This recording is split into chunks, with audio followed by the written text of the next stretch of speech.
p.m. here in Harare, Zimbabwe's capital. Welcome to ZTN News Blitz, our top stories. Zimbabwe to introduce a new currency in 2 weeks. Fire destroys property in Eastern Zimbabwe. Harare to demolish ugly buildings. And in sport, Harare City Council to stop sponsoring sport. Now, authorities in Zimbabwe are planning to introduce a new currency in the next 2 weeks. According to Reserve Bank Governor Dr. John Mangudya, this is expected to improve the country's money supply.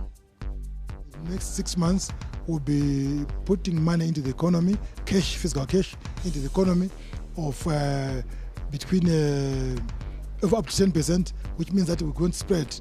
If you add the 10% of 19 billion is 1.9. So it means that, and then for 1.9 minus the 800 thereabout of existing money, so 1.1.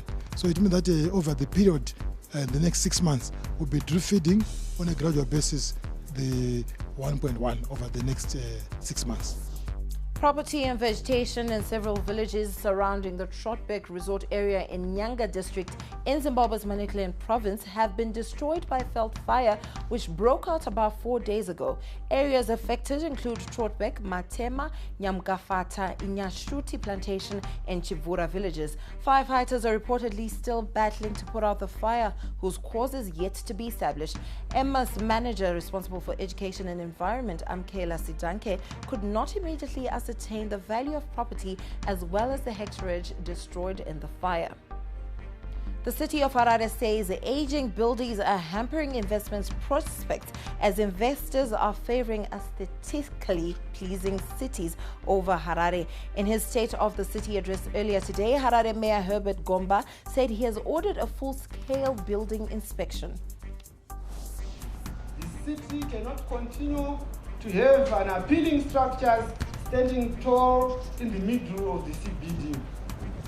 The council statute stipulates that buildings must be repainted and redecorated at least once in every 2 years. Teams will be set by the town clerk to inspect all buildings in the CBD, and those found wanting will be closed.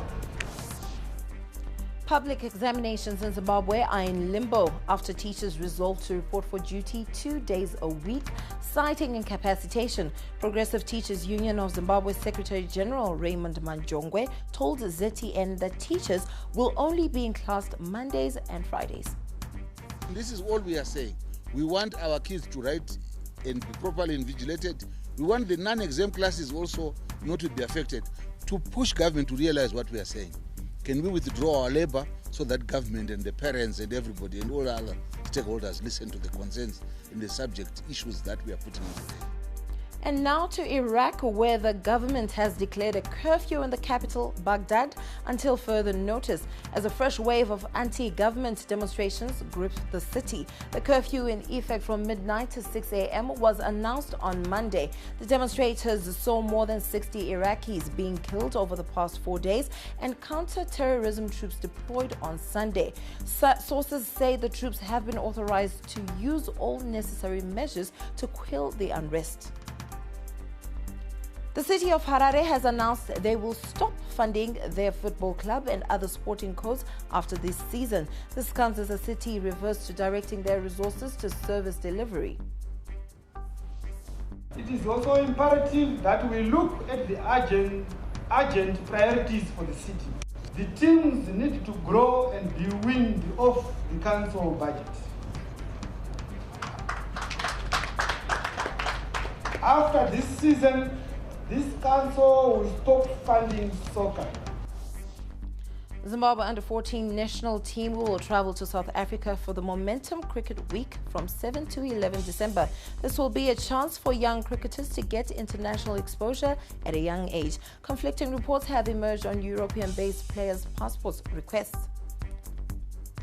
Now, in a leaked letter seen by ZTN, the Zimbabwe Football Association has requested the quick processing of Makley Boni, Tivonge Rushesha, Cliff Moyo, Jordan Zemura and Adam Chickson's passports to be able to play the World Cup qualifier against Botswana next month.